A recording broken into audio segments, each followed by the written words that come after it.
খুব কষ্ট হয়ে গেছে। আমি আমি পিছনে আচ্ছা, আমরা সংক্ষেপে একটু বলি, তাহলে আপনার সুবিধা হবে। আমি কিছু বলতে পারবো না।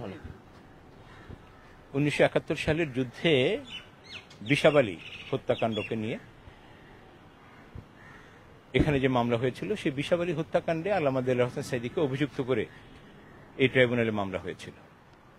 তো যেহেতু এই বিশাবালী সাহেবের আপন ভাই হচ্ছে আজকের এই সাক্ষী সুখরঞ্জন বালী, উনি সাক্ষী দেওয়ার জন্য প্রসিকিউশন পক্ষ তাকে তখন প্রেশার ক্রিয়েট করছিল, বলছিল যে কোনোভাবেই বিশাবালীকে যারা হত্যা করেছে তাদের সাথে সাঈদী সাহেবের নাম জড়িয়ে তাকে আসামি হিসেবে তোমাকে সাক্ষ্য দিতে হবে। তারা তাকে সেফ হোমে নিয়ে আসলো, একাধিক দিন তাকে নানানভাবে পার্সু করার চেষ্টা করলো, বুঝালো, কিন্তু কোনোভাবেই যখন উনি রাজি হচ্ছিল না তখন ওনাকে শারীরিক এবং মানসিকভাবে টর্চার করা শুরু করলো। দীর্ঘ সময় টর্চার করেও যখন তাকে মিথ্যা সাক্ষ্য দিতে রাজি করাতে পারছিল না, তখন তাকে তারা ছেড়ে দিল। যেহেতু উনি মিথ্যা সাক্ষ্য দিতে সাঈদী সাহেবের বিরুদ্ধে রাজি হলেন না, তখন তাকে তারা ছেড়ে দিল। তৎকালীন সময়ে সাঈদী সাহেবের পক্ষে ডিফেন্স টিম তার সাথে যোগাযোগ করলো এবং তখন উনি রাজি হলেন যে সত্যটি বলার জন্য।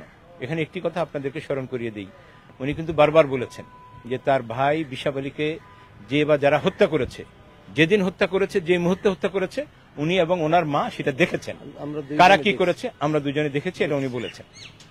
উনি সাঈদী সাহেবের পক্ষে ডিফেন্স উইটনেস হিসেবে যখন উনি সাক্ষ্য দিতে এই ট্রাইব্যুনালে আসলেন, ঘটনাটা হচ্ছে 5 নভেম্বর 2012। উনি আজকের যে প্রসিকিউটর অ্যাডভোকেট মিজানুল ইসলাম এবং আরেকজন অ্যাডভোকেট আনসারি সাহেব সহ, আরেকজন অ্যাডভোকেট সোহাগ সহ, উনি এই ডিফেন্স টিম সহ উনি সাক্ষ্য দিতে গাড়িতে ঢুকছিলেন এখানে। আজকের এই ট্রাইব্যুনালের গেটে আসা মাত্রই গাড়ি আটকে দিল পুলিশ, সাদা পোশাকধারী পুলিশ। তাকে গাড়ির মধ্যে খুঁজে পেয়ে টেনে হেসতে তাকে গাড়ি থেকে নামালো।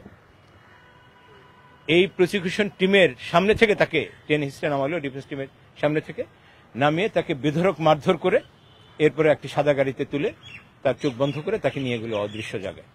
উনি আজকে যে হিসাবটা বললেন আপনাদের সামনে, যে 13 দিন কম 3 মাস, তার মানে 2 মাস 17 দিন তাকে একটি অজ্ঞাত স্থানে গুম করে রাখা হয়েছে, অপহরণ করে নিয়ে।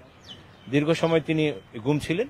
এরপরে কোনো একদিন সকালে তাকে গাড়িতে উঠালো, চোখ বেঁধে, পিছনে হাত বেঁধে সারাদিন গাড়ি চলল। এরপরে উনি টের পেলেন যে তাকে সীমান্তে নিয়ে যাওয়া হয়েছে, বিএসএফ এর কাছে তাকে হস্তান্তর করা হয়েছে। বিএসএফ তাকে সেখানে কয়েক দফা মারধর করলেন, করে ইন্ডিয়ান বর্ডার ফোর্সের কাছে তাকে হস্তান্তর করে দিল। তারা তাকে মারধর করলো, মারধর করে তাকে নিয়ে গেল স্বরূপনগর থানায় নিয়ে সেখানে স্বরূপনগর থানায় নিয়েছে। ওইখান দিয়ে আপনার বসুরিয়ার কোর্ট বা জেল, ওইখানে রাখছে 22 দিন। আমি খুব অসুস্থ ভীষণ, ওইখানে দমদম আপনার কারাগারে আমাকে দীর্ঘ যাই। আমি 5 বছর উনি সেখানে ছিলেন। যে কোনো প্রক্রিয়া করে মানবাধিকার সংগঠনগুলো চেষ্টা করে তাকে মুক্ত করেছে। মুক্ত করার পরে উনি আবার দেশে ফিরে এসেছেন। আমি তো বাংলাদেশে আসছি, আমার জন্মস্থানে আসতে পারি নাই। আমি খুলনা ডিস্ট্রিক্টে একখানে দীর্ঘ আমি আড়ালে 6 মাস ছিলাম। আমি সদরে, আমি বাড়িতে আসতে পারি নাই।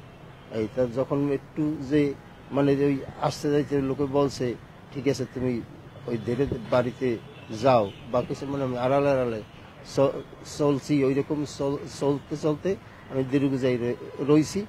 যেই এই যে 5 আগস্ট নাকি যেন ওই হুজুরের যে মৃত্যুর সংবাদ পাইয়া আমি সেইখানটা আসছি। আসার পর আমি জানা যায় বসিয়া যার জন্য আমার জীবন দিলাম, আজ সেই লোকটারে মারিয়ে ফেলাইলো। আমি সেইটা দেখতে আসছি। আসার পর আমি ওইখানে বসিয়া আমি যে কথা আমি বলছি, তার জন্য আমি জীবন কত সাপের ভিতরে ছিলাম।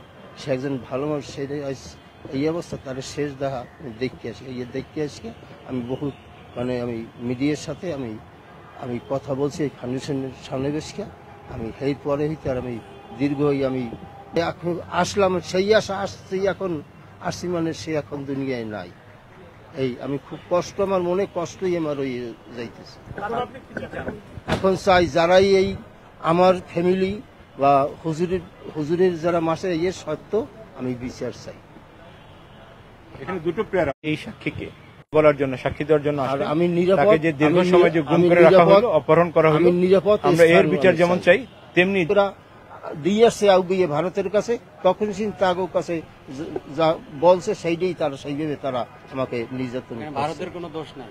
হ্যাঁ এটা তো উনি বলতে পারবেন না। আমি বলতে পারবো না। ওখানে কি আপনার কোনো সাজা হয়েছিল বা বিচার ওখানে হয়েছিল? আমার 5 বছর আমি জেল খাটছি এই অবস্থা। আমি তো আপনাকে কি সাজা হয়েছিল না সাজা এমনি তো আটকে পথে রাখছিল? বসে আমাকে 2.5 ঘন্টা 3 ঘন্টা আমাকে মাইজদারি করছে। আমার 2টা হাত অফ, এইখানে মাংস নাই। আপনাকে কি ভারতের কোনো আদালতে উপস্থাপন করা হয়েছিল? না, আমাকে ঢুকাইতে পারে না, মানে ওই নিয়ে লোকাপে রাখছে। জজ না ম্যাজিস্ট্রেট, আমি কোর্টের মানে সামনে আমাকে নিয়ে নাই, ও নিয়ে লোকাপে থইছে।